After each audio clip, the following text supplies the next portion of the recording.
Oke, Assalamualaikum warahmatullahi wabarakatuh. Waalaikumsalam Waalaikumsalam warahmatullahi wabarakatuh. warahmatullahi wabarakatuh. Oke, selamat malam semuanya. Malam Pak. Malam, Kak. Oke, pada Malam, Kak. hari ini kita akan kembali melanjutkan ya. Ini sudah mulai masuk ke apa terkait pembahasan tentang penjadwalan proses yang dimana nanti secara teknis saya nanti akan saya selipkan terkait praktek juga simulasi gitu ya. Jadi nanti ada sedikit prakteknya gitu ya. Jadi enggak semata-mata cuma teori-teori membayangkan kayak gitu enggak. Ya, dan juga nanti ada tugas tugasnya khusus nanti itu ya. Oke, langsung saya mulai aja. Oke, terima kasih Mbak Sari ya tadi lupa belum open mic. Oke, langsung aja di sini saya langsung share screen. Oke.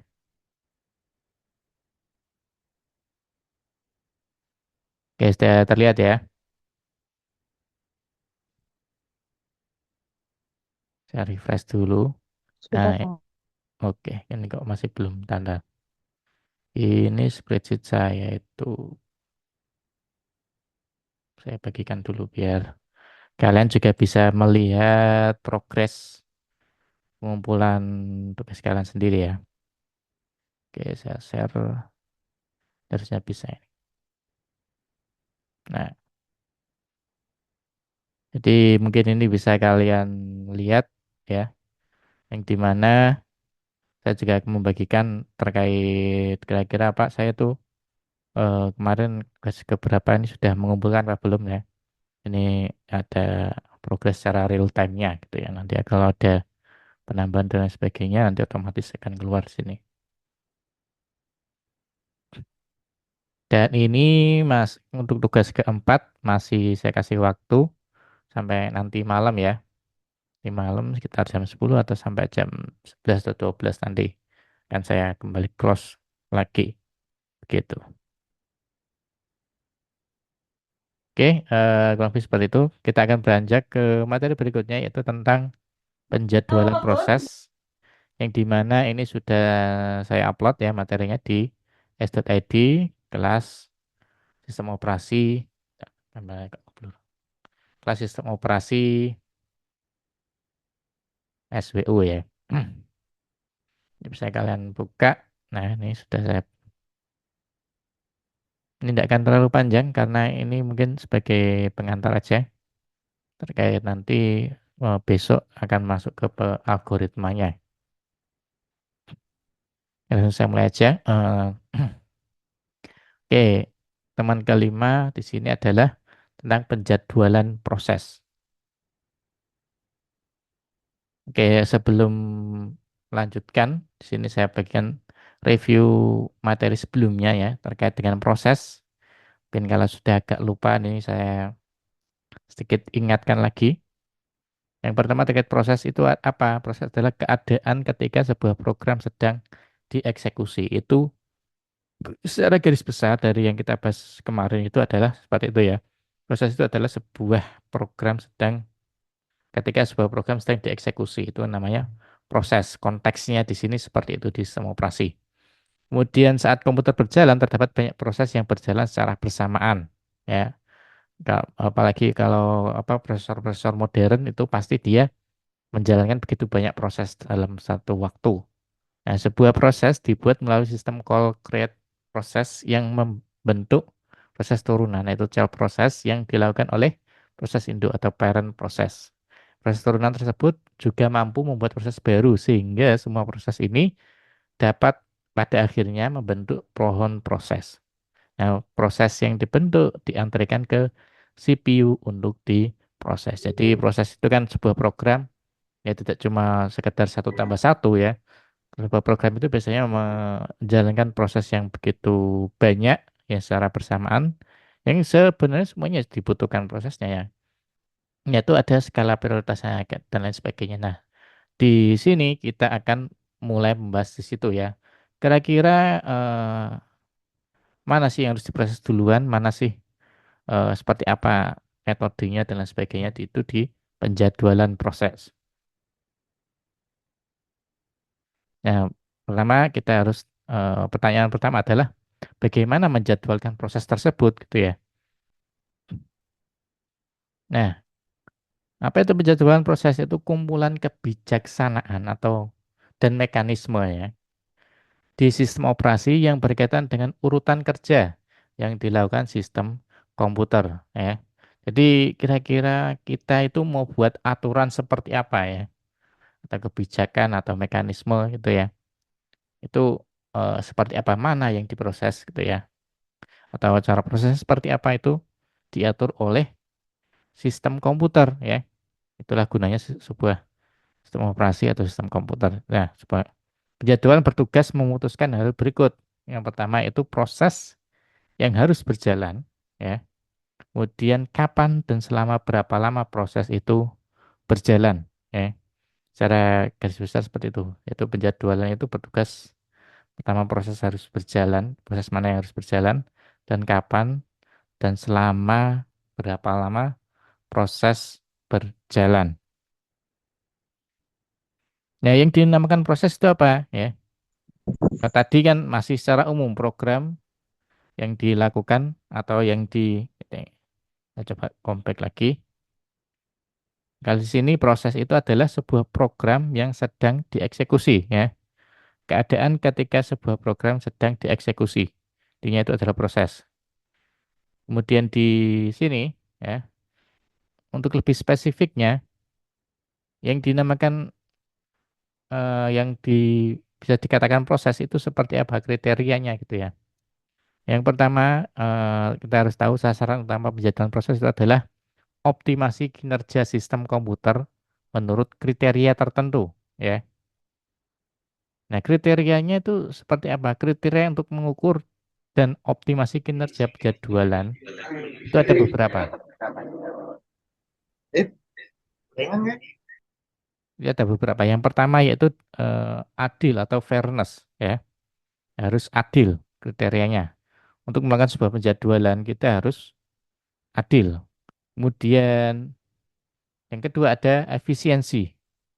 Kemudian yang ketiga ada tanggap waktu atau waktu tanggap atau bahasa sederhananya atau yang sering kalian dengar itu ada response time. Response time-nya kenceng apa lambat gitu ya. Dan turnaround time dan juga throughput ya. Saya akan bahas satu-satu. Yang pertama terkait adil atau fairness, yaitu adalah proses-proses yang diperlukan sama, yaitu mendapat jatah waktu layanan pemrosesan yang sama. Jadi ya pada intinya semuanya harus di-spare waktu atau disediakan alokasi untuk diproses ya. Kita harus adil tuh ya, nggak harus, jangan sampai ada yang ditinggalkan. Itu namanya kan nggak adil. Beda lagi kalau hal lain nantinya ada pertimbangan-pertimbangan yang lain. Dan tidak ada proses yang tidak kebagian layanan pemproses sehingga mengalami kekurangan waktu ya. Kalau di sini konteksnya adil itu adalah yang penting semuanya dapat jatah gitu ya, dapat jatah untuk diproses, dapat jatah waktu untuk diproses. Ya. Nah, di sini kalau untuk adil itu sasarannya itu seharusnya menjamin setiap proses mendapat pelayanan. Ibaratkan yaitu tadi ketika kita istilahnya apa ya? Mau ke mau cek ke dokter gitu ya. Mau istilahnya periksa ke dokter. Ya, di situ harusnya sudah ada jaminan kalau kita datang ke sana, kita dapat nomor antrian gitu, harusnya kita dapat jaminan bahwa kita pasti dilayani gitu ya. Tidak mungkin eh, apa ternyata kamu sudah dapat registrasi, sudah dapat nomor antrian, terus tiba-tiba nggak dilayani itu artinya ada yang tidak beres di sistem tersebut gitu ya. Nah, itu ibaratkan ya di situ di sistem komputer itu sudah dikasih jatah dan sudah ada jaminan bahwa eh, semua proses harus dijalankan. Jadi harus itu biar adil gitu ya. Sasarannya di sini adil adalah setiap proses mendapat pelayanan ya. Atau semua proses itu pasti akan dieksekusi begitu. Kemudian yang kedua ada yang namanya efisiensi. Ya, efisiensi atau utilisasi pemproses dihitung dengan perbandingan atau rasio waktu sibuk pemproses dengan total waktu operasi sistem komputer secara keseluruhan ya. Artinya yang namanya efisiensi kan ya, ibaratkan waktu ya yang penting kalau bisa yang optimal gitu ya, atau yang maksimal. Artinya dengan di sini adalah perbandingan atau rasio waktu sibuk pemproses dengan total waktu operasi sistem komputer. Jadi kalau semisal waktu sibuknya itu eh, sebenarnya itu istilahnya bisa maksimal atau efisien, itu artinya atau semakin kecil angkanya itu maka hasilnya semakin bagus gitu ya. Nah, sasaran penjadwalannya itu menjaga agar pemproses tetap dalam keadaan sibuk ya. Yang itu memastikan efisiensi sistem komputer mencapai nilai maksimum. Maksudnya seperti apa, Pak? Artinya jangan sampai nganggur gitu ya maksudnya. Artinya kalau kita masuk ke antrian gitu ya, masuk ke antrian, ya nek kita antri ya jangan terus ternyata masih banyak istilahnya tadi kalau kita periksa ke dokter eh, kita dapat nomor antrian dan yang lain ternyata banyak juga ya selain kita itu ya. Ada sekitar semisal 5 sampai 10 orang yang sudah mengantri di klinik tersebut. Dan ternyata apa malah dokternya atau mungkin pelayannya itu malah eh, sibuk sendiri atau mungkin ditinggal istirahat. Padahal itu belum waktu istirahat atau mungkin sebenarnya waktu istirahat itu bisa disesuaikan gitu ya. Jadi tidak sampai menelantarkan para pasien kurang lebih seperti itu. Jadi kalau seperti itu artinya belum efisien. Yang efisien itu seperti apa ya? Ya kalau bisa ya diselesaikan dulu gitu ya. Ini kalau untuk di sistem komputer meskipun kalau tadi di apa klinik ya bisa aja istirahat ya biar istirahat tidak apa-apa. Itu kan manusia, ini bukan komputer ya. Kayak gitu. Nah, kalau di komputer itu kalau istirahat itu sama dengan itu tidak efisien. Dan keadaan sibuk berarti proses tidak menganggur. Intinya semakin sedikit waktu menganggurnya gitu ya. Itu jauh lebih efisien. Dikatakan seperti itu. Kemudian ada yang namanya waktu tanggap atau response time. Apa itu response time? Waktu yang dihabiskan dari saat karakter terakhir dari perintah dimasukkan sampai hasil pertama muncul di layar terminal. Di sini kalau misal kita nyoba di terminal gitu ya. Kalau terminal kan tidak memberatkan, artinya prosesnya benar-benar real secara datanya diproses secara langsung, tidak melibatkan UI atau tampilan yang itu juga memperlambat dari sebuah proses gitu. Nah, sasarannya itu meminimalkan waktu tanggap sehingga menghasilkan sistem yang responsif gitu ya. Kalau kamu untuk aplikasi misalnya, yang namanya aplikasi yang responsif itu ketika kita klik suatu tombol atau suatu menu, dia akan langsung merespons sesuatu. Gitu ya. Ya sama seperti itu tadi response time. Misal kita mau upload gambar gitu ya, proses upload gambar. Kalau response time-nya kecil, artinya ketika kita klik upload, nanti akan muncul upload berhasil gitu misal. Nah, itu namanya response time. Jadi waktu terakhir kita eksekusi, kita oke, start gitu ya. Nah, dengan munculnya hasil outputnya itu semakin cepat, maka akan semakin bagus gitu ya response time-nya. Artinya semakin kecil angka response time akan semakin bagus. Kemudian ada yang namanya turnaround time, yaitu waktu yang dihabiskan dari saat program atau job mulai masuk ke sistem sampai proses diselesaikan sistem. Ya, waktu sama dengan waktu yang dihabiskan proses berada di sistem. Ini ibaratkan kalau kita bayangkan ya, kita bayangkan ya ketika tadi semisal kita antri di klinik ya, yang namanya kita diproses itu kan ketika kita sudah masuk ke ruangan pemeriksaan atau di ruangan dokternya. Nah, baik itu dari wawancara, dicek gitu ya, secara fisik dan lain sebagainya. Itu ibaratkan itu adalah eh, proses di dalam sistemnya ketika kita itu diproses gitu ya. Nah, yang dinamakan turnaround time adalah waktu lamanya kita di dalam ruangan dokter tersebut itu adalah turnaround time. Tuh. Jadi sampai selesai gitu ya, sampai selesai itu berapa lama itu turnaround time. Itu turnaround time itu sama dengan waktu eksekusi plus waktu menunggu gitu. Kemudian sasaran penjadwalan itu meminimalkan turnaround time. Ya, artinya kalau kaitannya dengan waktu pasti semakin sedikit maka semakin bagus. Kalau semakin cepat maka semakin bagus. Kemudian ada yang namanya throughput, yaitu adalah jumlah kerja yang dapat diselesaikan selama satu selang atau per unit waktu. Ya, di sini maksudnya adalah cara menghitung throughput itu biasanya jumlah proses dibagi job, proses atau job pemakai yang dapat dieksekusi dalam satu unit per interval waktu tertentu. Jadi jumlah prosesnya itu berapa gitu ya. Kemudian dibagi dengan interval waktu tertentu berapa lama gitu ya. Nah, sasarannya di sini memaksimalkan jumlah job proses yang dilayani per satu interval waktu.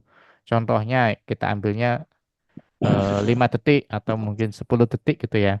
Kita hitung kira-kira dalam 10 detik itu yang bisa dieksekusi itu berapa job atau berapa proses ya. Nah, itu maka semakin banyak eh, job yang diselesaikan maka itu akan semakin bagus. Ya, lebih tinggi angka throughput maka lebih banyak kerja yang dilakukan oleh sistem gitu. Jadi eh, ada interval waktu yang kita tentukan berapa lama gitu ya target kita. Ya, itu coba kita maksimalkan di situ. Nah, itu namanya throughput. Kemudian tadi kriteria, sekarang kita coba masuk ke yang namanya strategi penjadwalan. Untuk strategi itu secara garis besar itu ada dua, yaitu penjadwalan non preemptif ya, bacanya agak susah ini. Penjadwalan non preemptif, kemudian penjadwalan yang preemptif ya. Ada non dan pre gitu ya. Non pre dan pre. Apa itu non preemptif ya? Atau di sini biasanya sebetulnya run to completion, yaitu proses yang sedang berjalan tidak dapat disela. Ya, sekali proses berarti di status running, kalau sudah di berjalan gitu ya, sedang berjalan, maka proses tersebut akan dieksekusi terus sampai proses berhenti atau selesai. Dan CPU tidak dapat diambil alih oleh proses yang lain. Begitu. Jadi intinya kalau dikatakan non preemptif ya wes ya itu gitu ya nggak bisa ada penyelaan entah dalam keadaan apapun ya ini harus diselesaikan dulu baru yang lainnya gitu itu namanya non preemptif. Kemudian kalau yang preemptif itu seperti apa ya lawan katanya non preemptif yaitu proses yang sudah berjalan dapat diambil oleh proses lain atau disela yang mempunyai prioritas lebih tinggi. Proses yang disela berubah menjadi state ready. Kemudian CPU dapat diambil alih oleh proses yang lain. Jadi ini sangat penting juga karena terkadang ya kalau kita prosesnya cukup cepat itu tidak masalah bagi pengguna, bagi user ya. Nah, kalau semisal prosesnya itu ternyata memakan waktu cukup panjang gitu ya, dan kita nggak dapat sambil mengerjakan yang lain, nah itu juga nanti merepotkan kita sebagai user.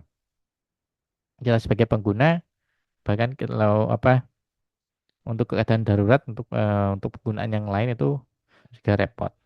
Ini contohnya apa di kasus nyata gitu ya. Ya nanti kalian coba ini adalah tugasnya sebenarnya setelah ini. Ya setelah ini tuh ada tugas terkait apa apakah preemptif atau non preemptif, dan mungkin nanti bisa dijelaskan secara lebih detailnya gitu ya. Ada pertanyaan sejauh ini sebelum saya jelaskan terkait tugasnya mungkin? Belum, Pak. Ya cukup jelas ya berarti ya. Karena saya cukup sedikit sebenarnya materinya. Nah, di sini di kuis kelima ya, ini saya bagi jadi dua kelompok lah. Artinya ada cowok dan cewek atau pria dan wanita. Eh, di sini tugasnya adalah meskipun ini kelompok dalam arti kata ya kategori atau kategori atau dua jenis soal. Itu ada jenis soal untuk yang laki-laki dan jenis soal untuk yang perempuan ya, atau mahasiswa dan mahasiswi. Yang pertama untuk yang laki-laki ya. Di sini saya ingin kalian mencoba analisis seperti apa sih sistem antrian di bank gitu ya. Ketika kita datang di bank itu sistem antrian seperti apa. Kemudian tujuan sistem antrian bank itu apa gitu ya. Ini kaitannya dengan materi yang sebelumnya itu tadi ya. Bisa kalian singgung atau dengan istilah-istilah tadi. Ya wis ini tujuannya adalah seperti ini gitu ya. Sistemnya pakai sistem apa? Ya, tadi sudah saya jelaskan. Saya jelaskan ada beberapa sistem antrian gitu ya. Kemudian apa? Mekanisme sistem antriannya seperti apa gitu ya. Sambil dijelaskan secara realnya di banknya gini-gini nasabah datang bla bla bla gitu ya. Nah, itu kaitannya dengan istilahnya tadi itu seperti apa. Kemudian terakhir itu jika di dalam bank tersebut ada dua meja teller. Kalau tadi 1, 2, 3 itu secara umum, dan di sini ada studi kasusnya. Jika di dalam bank tersebut ada dua meja teller, simulasikan sistem antrian dengan bermain peran. Misal nasabah, teller, dan juga sistem antrian. Nah, itu nanti bisa kalian jelaskan atau mungkin dengan kalian tambahkan gambar. Itu jauh lebih bagus juga. Jadi ada gambarnya, kemudian ada penjelasannya di bawahnya, deskripsinya itu juga lebih bagus seperti itu. Oke, seperti itu ya. Kemudian kalau untuk yang perempuan atau wanita ya, ini beda kasus, yaitu ini terkait antrian IGD ya di rumah sakit ya. Itu tujuan sistem antriannya itu seperti apa? Pakai sistem antrian apa? Tujuannya apa? Ya. Kemudian mekanisme sistem antriannya itu seperti apa? Itu ya tadi sebenarnya sudah ada semua, tinggal kalian pilih, terus kalian hubungkan dengan sistem antrian yang ada di IGD ataupun yang di bank tadi yang laki-laki. Nah, kemudian di sini nomor 4, jika di dalam IGD tersebut ada 3 pasien biasa, artinya di sini contoh katakanlah batuk dan pilek gitu ya, dan 2 pasien darurat, kecelakaan atau mungkin serangan jantung gitu ya. Bagaimana sebaiknya antriannya dan jelaskan gitu ya. Kemudian dengan jelaskan dengan model simulasi gambar. Ya ini sama ya meskipun jumlahnya berbeda tapi intinya jawabannya sama.